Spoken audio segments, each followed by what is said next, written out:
When you're training your son, it's got to be a much different feeling than training another guy. How do you react when you see your son taking so much punishment? Being specific here, when we're talking training, that's not really that deep. But when he's in the actual ring and he's fighting, it's much deeper. But because I competed in a lot of different type of competitions as an amateur boxer, and then after that in tough man contacts and kickboxing and things like that, I felt what it feels like to be in that ring, to get an elbow, to do a takedown. And so I feel differently when he's in the ring. I have a more competitive spirit towards winning than maybe someone whose kid is in there and they're looking at if their kid is getting injured or something like that. I'm looking at it like, let's win. Angel, when your son takes a big blow, the natural instinct of a father would be to protect his child.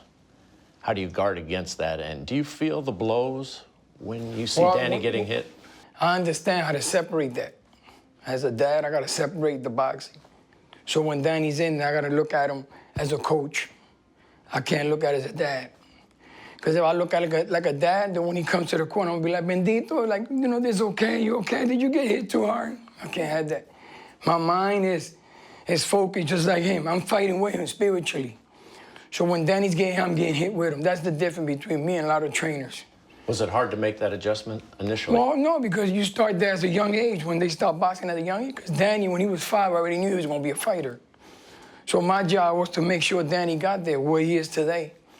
So that's a separation from me and a lot of trainers or dads that train their sons.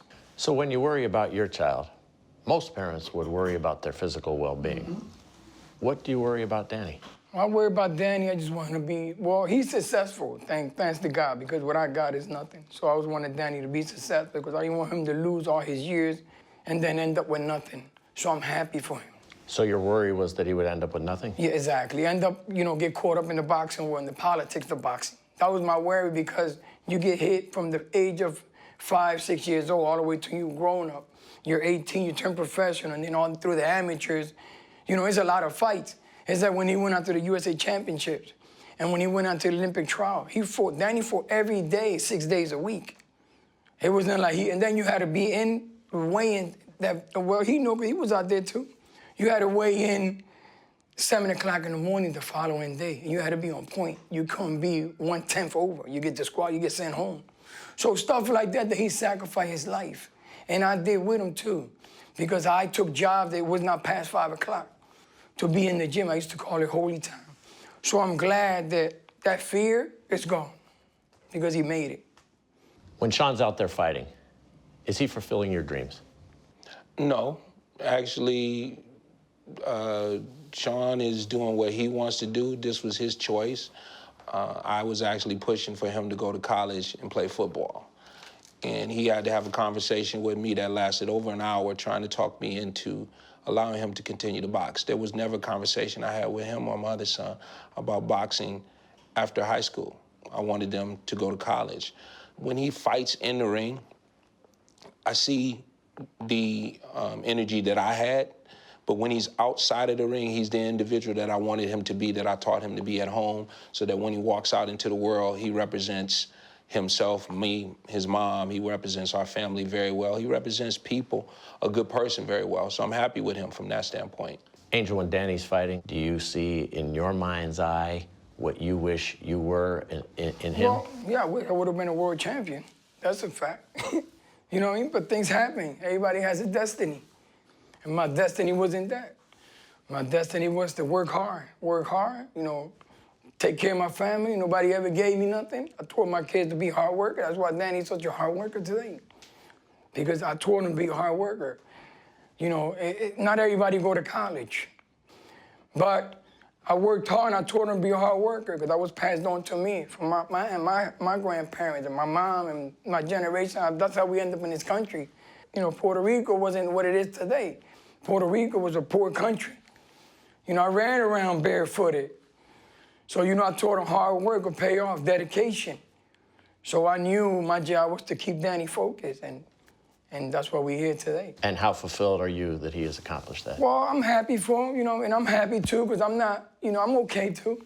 You know, thanks to Danny, he blessed me. God bless him, he blessed me. Now, sometimes both of you guys can get excited about your son's abilities and what you want for them. Do you ever feel, looking back, that you make statements that put your sons in peril? We'll start with you. Well, I did the last fight with Thurman. I'm a man, I accept my faults. I'm not perfect. I accept my faults on that. The Thurman fight was a lot of politics. People calling me racist. I am not racist, man. Like, that's the last thing in me is being a racist. Like, I got all kind of people work for me. I got all kind of friends. But yes, I regretted the Thurman fight, when I said the words I said. Oh, hell broke loose. And I couldn't be focused that week of that fight. So I do regret that day, yes. What caused you to want to come into the ring after Danny's last fight with Shawn? Honestly, it was the Showtime staff. We didn't burst in there. We didn't. Well, Showtime was the one that asked you to come in. We didn't move anybody out of the way. So now Showtime's to blame. We can't walk up in that ring. Oh. Shawn wanted to go, and they said, hey, here you go, you can go. That was out of character for him in every aspect that I've known him. I've never seen him do that type of thing, the things he did that day. I was getting calls, because I wasn't with him. I was getting calls like, do you see what Shawn's doing? You see what Shawn's doing? I said, no, what is Shawn doing? Because I never know Shawn to do anything bad, so I didn't think it would be anything bad. But when I went back and viewed the tape of, him talking to Thurman, and then I was right there with him when he was talking to Danny, I was like, whoa, who is this kid? You know what I mean? And when they came into the ring, what was your Well, I was happy process about the win. Like, when I looked over, he was just there, so then he was doing the interview. But, they got the fight. I guess they got what they wanted, because they're here now, look. So September 8th, and then it's on. Have you ever wanted to throw a punch against one of Danny's opponents? Have you ever gotten that aggravated? Well, I wish I was young again. Yeah, you're right. I wish I was young again, because the thing, people look at me and they think I don't got a resume. I'm the most underrated trainer out there, man. And Danny's the most underrated fighter, but look at Danny's resume. I'm the most underrated trainer. I see things on TV and I be saying, how are these guys giving this money to this trainer? But I don't want nobody's money. I'm happy with my money. Do you find things that don't exist to hype yourself up and to hype Danny up? Well, the thing Do you is, make stuff up in your head and see because slights that don't occur? I do got to think like that. You know why? Why? Because Danny ain't retired yet. So I got to keep Danny focused. I got to keep Danny with that mentality. So this is all in your imagination? Well, is that what could be? It might not be. I might have bad dreams at night. I don't know, because you know what it is? Sometimes when you have deja vu, am I saying pronouncing it? Because I'm Latino, so I'm going to pronounce words. Deja vu, what you guys just said. I get it. So that's because you dream, and you can't bring your dreams back with you. You went into the future, because if you bring it back, you won't go out, because you know the day you're going to end. Adios, amigo. So I got to give you some knowledge now. I got to give you some Einstein. That was deep. Have you ever wanted to hit one of Shawn's opponents? Nah. I have hit some of Shawna's opponents, but it was at different stages in their life. So that would be Adrian Broner. I actually whooped him when he was a kid. And when I say whooped him, I grabbed him by his shirt and his pants and smacked him on his ass when he was about 10 years old, because he's in the hallway cursing and fussing like at 12 o'clock at night, running up and down the hallway. Yeah, they were bad, I remember. Later years in life, he chose to try to get me back for that day, and sounds like nothing's changed. Yeah, he said some things at the press conference that definitely rubbed me that way, and I wanted to touch him, but I wanted to touch him from that father standpoint, or from that coach to the young boxer standpoint, not from a disliking him. I love him. Since you're in boxing, this is probably permissible, so don't take this question wrong. Yeah. Have you ever hit Danny? Well, listen, one time we went to the Kansas City, and I never hit him because I worked hard for him. So I didn't want him to hit. I didn't like hitting him, because that's not the way. You don't hit your kids, you talk to your children. So we went to Kansas for some national, I think, where he lost the first night to a kid that was like 18 and something. Danny was over like 30-something fights. And I was so mad at him. He was running around eating hot dogs, and I'm looking, I worked my ass off from 9 to 9, and you're gonna run around eating hot dogs right now? I was ramming, burning inside, but I wanted to get him in the room. So soon I went in there, I just gripped him like this, threw him against the wall, and said, you're never gonna lose again, because next time okay, I was so mad at him. And I threw him across the room on top of the bed. He never lost after that. Threw him across the bed because I was so mad at him, working from 9 to 9, busting my ass, working to pay for the tickets, to travel. Right. Because that's the thing about boxing. The amateurs, they don't get no sponsors, they don't get nothing. Boxers looked at like it's like a hood sport. Like only hood people box. Boxing don't get the recognition it need to get. They need to change because they don't sponsor boxing, the amateur. You gotta bust your ass as a parent to take them. Okay, what they need to do, Colorado, is change all that. Colorado, when you're amateur, if you make it to the elite, like Danny did, his son made it to the USA Championship. That's where we met her, in the USA Championship. They made it there. They should have had these guys, the top 8, get at least a year scholarship while you're in Colorado. And then we looked like a football player, because that's all politics. Football players make them look like they're intelligent because that's the politics of the football. They make them see like college guys, so they know everything. So that's why they get all the sponsor endorsements. It's all politics, man. Don't get fooled by Mr. Garcia. He know his thing. Was there ever a time, Kenny, when you hit Shawn? Nah, Shawn got it. He had it good. He was the baby. Shawn had 2 older brothers. So the beautiful part about him being the baby, I would jack up his brothers, and he would stand there, and I said, I don't want to have to do this to you. You understand me? So they were the ones that got it, and he never got it. And so I asked him sometimes, I said, remember that one time that I whooped you when you was a kid? He's like, nope, wasn't me. That was my brother. I said, well, what about that time that this happened? He said, nope, wasn't me. That was my other brother. I said, well, what about when they blamed stuff on you? He said, you still knew they did it. It wasn't me. So he got it easy. He had it good, and he made it good for me. Can you imagine the time that's coming at some point where your son won't be fighting and what the relationship will be like then?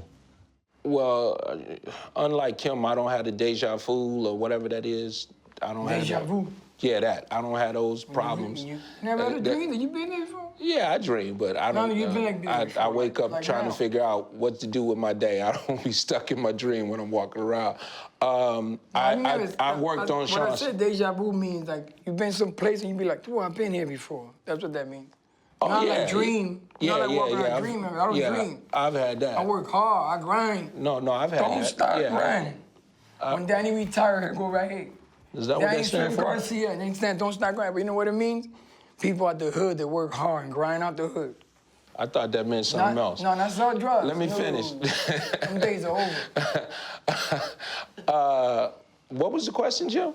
Your son eventually will stop fighting. Will it change the I've been dynamic working of on your Shawn's relationship? exit strategy since he was 2 years into a pro. So I've been working on his exit strategy for about 6 years or 7 years now. And I have talked to him about different levels in his career, in the first stage of his career and the second stage. So he's about 5 minutes from being done right now. I constantly remind him of that. This could be the last fight. That's when I become the father again, because outside of the ring, it's my job to make sure that he's safe and protected. I'm back to the father, and I'm gonna say, no, we're not doing this. Will you still tell him what's best for him, even though he has perhaps a little bit different sort of control because all those dollars are rolling in? Yeah, and I'm the one that's in control of the situation because he's under contract with me as a manager. And he's under contract with me as a trainer. And he re-signed with me. So I'll hold him out as long as I gotta hold him out. I leave him on the shelf till he's an old man. It's gonna be what's best for him in his health. It's gonna be what's best for him moving forward in the rest of his life. And, you know, a lot like him, and he mentioned with the amateur system, we put a lot of time, effort, and money into getting these kids all around the world. And we did that because we love them. We didn't do that because we wanted and expected anything back in return.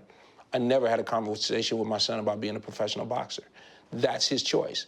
I do get to choose the conversation that we're gonna have when it's over with because I'm his manager. Usually the guy in control has the most money. Has it changed your relationship because Danny's getting the payday? Danny's the boss. Danny's the boss. He the boss. Danny's the boss. I'm just vice president. That's all I am. Danny, I give him advice. He take a lot of advice. Danny's a very smart businessman. Don't look at him like a fool. He's no fool. Forget about investment. Yeah. If you see this man, your son, taking punishment and boxing should I'm end. talking about in the ring. Period. Oh. Period. Will you tell him what's best for him as a father, irregardless of whatever the business arrangement is? No, there's no money in the world. Does he listen to that? Yeah, he'll listen.